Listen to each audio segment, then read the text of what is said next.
네, 한국일보 양정대 의원 네, 안녕하세요. 안녕하세요. 네, 오디오 상태 괜찮으십니까? 약간, 약간 잘 안 들려요. 네네네. 그쪽을 조금 키우면 가끔 네. 하우링 같은 게 생기긴 한데, 자, 한번 해봅시다. 휴가는 안 가세요? 저 휴가 내일부터 갑니다. 내일부터? 네네. 그래요. 내일부터 그럼 정치도 방학이겠네. 한국일보 정치 담당 위원이 휴가 가는데 뭐 정치 뉴스 나오겠어요? 뭐, 저만 쓰겠습니까? 자, 오늘 황교안 자유한국당 대표가 대국민 담화라는 걸 발표했어요. 야당 네네. 총재 또는 야당 대표들이 이런 거, 특히 대국민 담화 형태를 내는 것, 그렇게 흔히 보는 풍경은 아닌데, 네네. 어떻게 해서 이런 형식을 취했고, 형식보다 더 중요한 내용은 주로 뭐였습니까? 일단 뭐, 말씀하신 대로 형식보다 내용이 훨씬 더 중요할 텐데, 뭐, 이미 언론 보도를 통해서 접하신 분들이 많이 계실 텐데, 내용상으로 보면, 어쨌든 문재인 대통령이 뭐 그동안의 고집을 꺾고 정책 대전환을 하면 뭐 최대한 야당 입장에서 지원을 하고 돕겠다. 뭐 이런 내용인데 네. 사실 요구하는 내용 외교안보 분야든 경제 분야든 정치 분야든 사실상 지금의 문재인 정부의 정책 기조를 완전히 자유한국당이 주장해오고 있는 내용에 맞춰서 바꿔라. 뭐 이런 내용이기 때문에 사실은 내용상에서 그렇게 주목할 만한 부분은 뭐 거의 없었다고 해도 과언은 아닐 것 같고요. 중요한 대목이 오히려 이제 형식 부분이었던 것 같은데요. 네. 두 가지 점을 좀 주목을 해볼 수 있을 것 같습니다. 일단 하나는 오늘 형식은 대국민 담화라고 했지만 사실상 이제 기자회견이나 마찬가지인 뭐 그런 방식이었는데 예. 그 뒷 배경이 됐던 장소, 이게 바로 국회 로텐도홀에 보면 이승만 대통령 동상이 있고요. 또 그 옆에 재헌 헌법 그 글자가 표고되어 있는 내용이 있는데 네.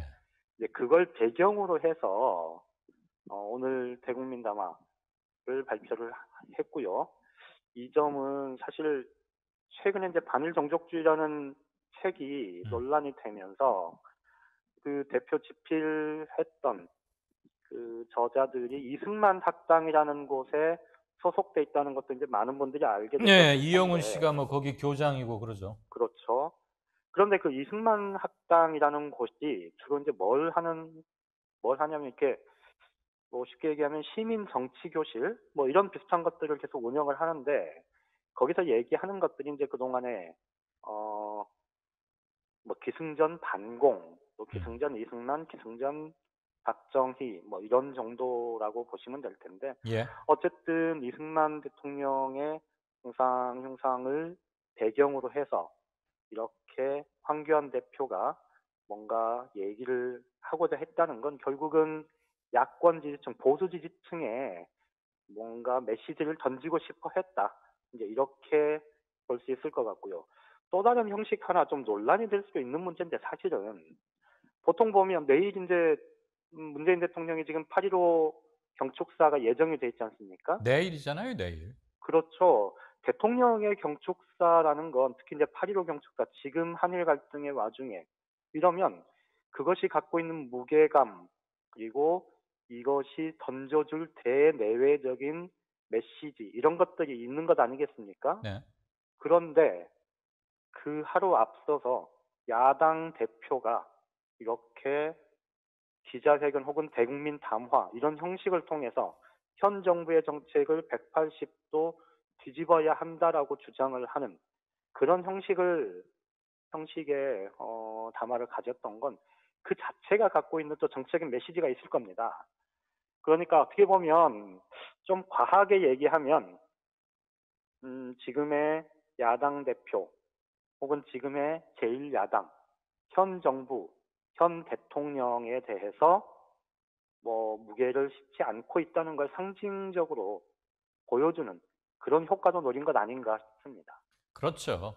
그리고 여러 가지 사정이 겹쳐서 이번 8.15 경축사에서 중대한 메시지가 포함될 수도 있다는 얘기가 이달 초부터 돌기 시작했고, 그렇죠. 설령 그런 게 없다고 하더라도 공식 8.15가 우리 근현대사에서 갖는 상징성을 생각한다면 당연히 내일 대통령의 스피치 경축사를 들어보고 그거에 대해서 야당 대표로서 소회를 밝히고 주문할 건 주문하고 그러면서 앞으로 우리는 어떤 스탠스로 전국을 유지해 나가겠다 이런 정도 말을 하는 게 순서인 것 같은데 그렇죠. 그게 사실 상식적으로 보자면 예.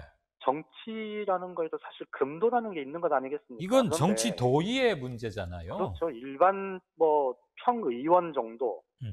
이런 정도 수준에서 뭐 민경욱 대변인 뭐 이제 전 대변인이 있죠.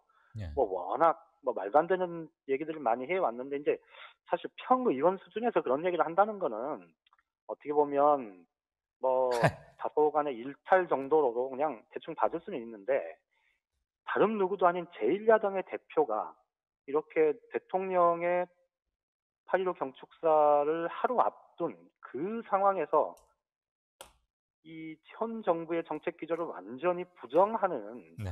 그런 내용을 이렇게 발표를 한다는 건 사실 있을 수 없는 일이죠. 여태까지 한 번도 그런 일이 그럼요. 없었거든요. 무슨 얘기가 나올지도 내일 모르는데 정치 그럼요. 도의상으로도 맞지 않고 논리적으로도 맞지 않고 아마 이 양반 계속 그 공무원 하던 시절에 검사로서 비교적 잘 나가다가 한 번 뭐 검사장에서 탈락한 적은 있지만 자신은 뭐 충격을 받은 좌천성이었다 뭐 그런 얘기를 어디서 하는 얘기를 듣긴 했는데 그리고는 법무부 장관 국무총리 그다음에 대통령 권한대행까지 팔자에 없이 하고 그러니까 나는 일반 총리들하고 달라.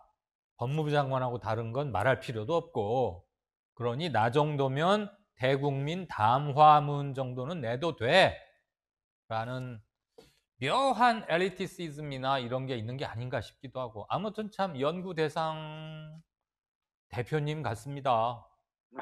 참 주변에서 누가 어떤 코멘트나 참모 역할을 하는지 모르겠는데 근데 대표님 이제 이건 얘기가 예예. 아닙니다. 이건 일단 도의상 어긋나고 내일 대통령 발언 들어보고 그렇죠. 그게 어 사실은 대 지극히 타당하고 합리적인 거고 누가 봐도 상식적인 거죠. 그렇죠. 그렇게 하는 게. 그리고 하실 말씀 기탄 없이 하시라.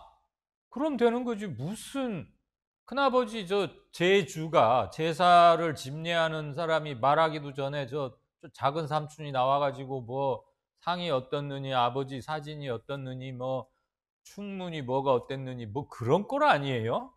그렇죠. 예. 근데 이제 오늘 여의도 정치권에서 나온 뭐 해석 중에 하나는 그런 겁니다. 황교안 대표가 굳이 예. 이렇게 오늘 무리수를 둬가면서 음. 비판적인 시각이 충분히 예견되는 이런 상황을 왜 만들었을까? 왜 그랬대요 뭐 진짜? 아무래도 최근에 이제 황교안 대표가 정치권에 들어와서 본격적으로 이제 야당 대표를 하면서 사실 한때 뭐 황교안 대망론 뭐 이런 게 아주 인구의 회자될 만큼 네. 뭐 지지율도 올라갔고 또 나름의 이 자유한국당의 내년 총선 전망 또 내 그 2년 후에 대선 전망 뭐 이런 얘기들까지 나올 정도였다가 이게 5월 말 넘어가면서 그렇게 쭉 꺾이기 시작했고 예. 최근에 이제 한일 갈등 와중에서는 사실은 자유한국당 전체도 그렇지만 황교안 대표의 뭐랄까요 그 역사 인식 존재감 이런 것들이 사실 거의 지금 유명무실해진 그런 그렇죠. 상황 아닙니까? 그리고 계속 거기다가 당내에서 엇박자 뭐 내고 친일 프레임에서 그렇죠. 제대로 반격다운 반격 하나 실은 반격할 거리도 없었겠지만 그렇죠. 그리고 더더군다나 지금 야당 내부에서조차 이 친박계는 친박계대로 또 비박계는 비박계대로 황교안 대표에 대해서 불만과 이런 것들이 굉장히 지금 누적이 돼 있는 상태인데 네. 그러다 보니까 자신의 정치적 입지 자체가 굉장히 좁아져 있는 상황 아닙니까? 예. 오늘 전격적으로 지금 민경욱 대변인 교체를 했고 또 당대표 비서실장도 지금 오늘 바꿨는데 예. 이번 인사까지 포함해서 보면 황교안 대표가 어쨌든 좀 자신의 정치적 입지 이런 것들을 좀 넓히려는 이제 본격적인 뭐 행보를 시작하려고 한다 이런 해석이 나오고 있고요. 그리고 이제 또 하나는 지금 뭐 조국 법무부 장관 후보자에 대해서 엊그제 산호맹 사건 관련해서 얘기를 한 적이 있었는데 예. 이런 부분들이 이제 어떻게 보면 자신의 좀 정책 입지를 넓힐 수 있는 좀 좋은 기회, 그러니까 본인 입장에서는 좀 기회라고 생각하는 그런 장이 열릴 수 있다고 본 것 같고요. 그 점에서 보면 황교안 대표가 좀 당분간은 조금 더 적극적으로 목소리를 낼 것 같다. 뭐 이런 해석들이 좀 나오는 것 같습니다. 근데 번지수를 영 잘못 찾고 있는 것 같다는 생각이 제가 드는 걸 보니까 제가 좀 삐딱이지요. 번지수 잘못 찾으면 여름에 이 골목 저 골목 왔다 갔다 하다가 여기가 아닌 갭이요. 그런 소리밖에 안 나오는데. 자, 인사청문회 오늘 14일 청와대에서 국회로 보냈습니다. 법에 네네. 따르면 20일 이내에 끝을 봐야 합니다. 그렇죠. 네네. 그러니까 8월 오늘이 14일이니까 17일, 9월 3일, 2일까지는 가부 이런 걸 다 행정적 절차를 마무리해야 되는데 물론 조국 법무부 장관 후보자에게 산호맹부터 시작해서 벌써부터 얘기가 줄줄이 나오고 당연히 포커스는 조국 법무장관 후보자입니다. 오늘 조국 후보자 상당히 신중하면서도 산호맹 건에 대해서는 뭐 한마디 했더군요. 네. 지금 뭐 다들 뭐 예상을 하시겠습니다만 이번 인사청문회 어쨌든 조국 법무부 장관 후보자 관련한 내용이 이제 총회 관심사인데 이미 지금 황교안 자유한국당 대표가 산호맹 사건 관련해서 이 국가 전복을 꿈꿨던 사람이 뭐 법무부 장관을 맡는 게 타당하냐 뭐 이런 질문을 던졌고요. 예. 그것에 대해서 이제 이런저런 비판들이 많이 제기가 됐는데 정작 조국 후보자 지금 오늘 답변한 내용을 보면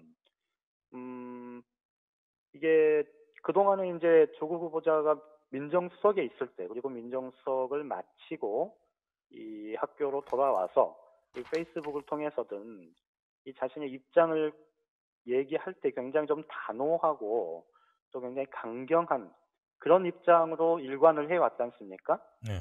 그런데 이제 오늘 산호맹 관련해서는 다소 좀 조심스럽고 신중한 모습을 보여줬는데 그게 두 가지 의미가 있을 겁니다. 하나는 어쨌든 법무부 장관 후보자가 됐는데 자신에 대해서 이 산호명 활동에 결과적으로 보면 사법부의 판단이 내려졌고 거기서 이제 형을 선고를 받았지 않습니까? 그 경험, 그 부분들을 그 사법부의 판단을 법무부 장관 후보자로서 전면적으로 부정하기 쉽지 않다는 그런 현실적인 고려도 있었던 것 같고요. 네. 또 하나는 어쨌든 이제 국무위원 후보자가 됐고 국무위원이 된다는 건 이 청와대에서 대통령의 참모로서 혹은 이 법학 전문가로서의 이 사회적인 발언을 하는 것과는 좀 무게가 다를 수밖에 없지 않습니까? 그렇죠. 그런 부분들에 대해서 조국 후보자가 이제 조금씩 좀 자신의 입장 이런 것들을 좀 더 신중하게 또 조금 더 뭐랄까요 좀 정제되고 포용적으로 음. 그렇죠 그렇게 보여주는 그런 메시지들을 좀 던지기 시작했다 이렇게 보면 될 것 같습니다.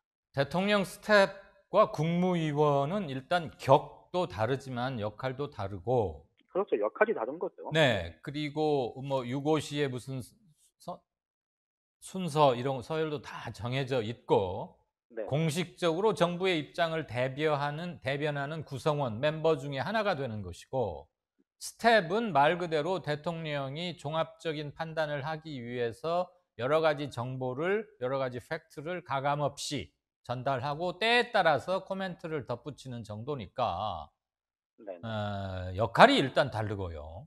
그렇죠. 그리고 네, 뭐 이번 대일 한일 양국 간 경제 분규 일부에선 전쟁이라고까지 표현하는데 그 과정에서 조국 민정수석은 아예 작정을 하고 욕먹을 각오하고 전면에 나섰던 것이고 국무위원 후보자가 되면 이제 그것은 일단 자기의 본업이 아닐 뿐더러 법무부는 좀 비껴가 있으니까 뭐 산자부 장관 후보자나 경제부총리라면 또 몰라도 말이죠. 일단은 그런 그렇죠. 자세가 네, 네, 네, 숨고르기 차원에서도 그렇고 청문회를 생각해서도 그렇고 올바른 스탠스 같습니다. 하나만 더 묻죠. 이것은 신문을 만들고 있는 양 의원이나 우리처럼 방송을 하고 있는 사람들이나 간에 방통위원장 후보 거는 굉장히 중요한 관심 사항인데 네네. 한상혁 후보자 왜 자꾸 이름이 오르내려요? 뭐 가짜 뉴스 관련 이런 겁니까? 그렇죠. 아무래도 그렇다고 봐야 될 텐데 지금 야권에서 조국 후보자와 함께 이 한상혁 방통위원장 후보자를 다시 이제 정조준하는 듯한 네. 지금 그런 모습들이 보이기 시작합니다. 음흠.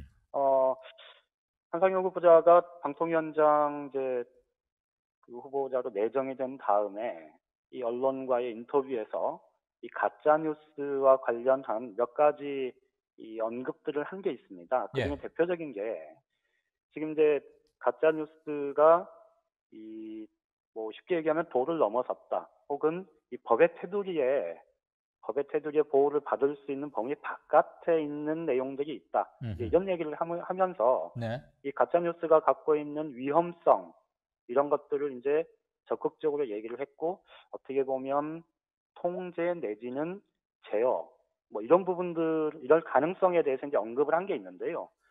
이런 부분들이 사실은 뭐 조금 여러 가지 이제 뉘앙스들의 차이는 있을 수 있습니다. 그런데 어제 지금 문재인 대통령도 가짜 뉴스에 관해서 언급을 한 게 있고요.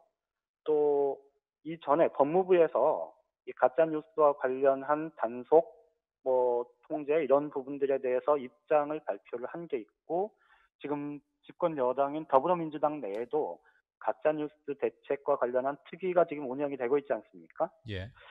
전체적으로 사실 이 뉴스라는 게 특히 이제 사회적인 발언권을 가진 사람들 또는 매체 이런 데서 나오는 이 공신력 있는 이런 내용들이 어, 좀 근거가 빈약하거나 혹은 근거가 없이 확대 재생산되거나 특히 최근에 이제 한일 갈등 와중에 이 민간 부분에서 이 유튜버들의 이 확인되지 않은 이 근거 없는 주장들, 비난들이 이렇게 여기서만 소화되는 게 아니고 그것이 일본 쪽에 이 역수입돼서 마치 우리나라의 여론의 중심인 것처럼 이렇게 과장되고 왜곡돼서 또 이렇게 표현되는 이런 여러 가지 문제점들이 있는 건 사실입니다.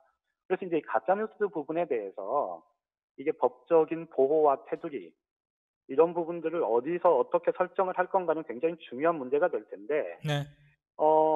사실 이제 한승혁 방송통신위원장 인사청문회 과정에서 그 부분에 대해서 좀 사회적인 논쟁, 공론화의 과정을 거친다면 굉장히 생산적일 수 있을 거라고 생각을 하는데요.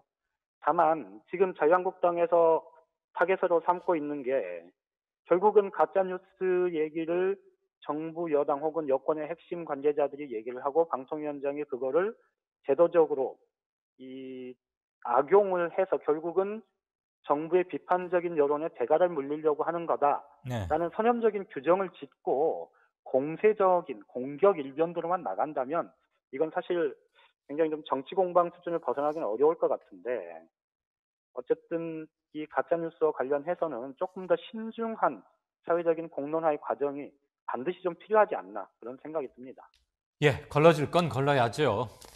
폭스뉴스에서 가짜뉴스를 은근히 즐기고 만들고 조장했고 그걸로 개인의 인기도 얻었고 결국에는 미 대선에서 승리를 한 트럼프 케이스와 한국 네, 상황에서 가짜뉴스가 갖는 파급력과 국론 분열, 낭비 이런 것들은 본질적으로 다르다고 생각하고 한 변호사가 막상 취임하게 된다면 지금의 이런 개인 신념들을 관료들 조직을 잘 추스리면서 또는 통할하고 나가면서 어떻게 정책으로 안착시킬지도 관심거리입니다.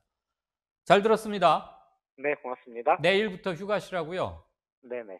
태풍도 온다는데 8.15 중대 메시지설도 돌고 정치 담당 논설위원이 휴가를 가도 되는지 잘 다녀오십시오. 예, 다음 주에 뵙겠습니다. 네. 정치데스크 지금까지 한국일보 정치 담당 논설위원 양정대 위원이었습니다.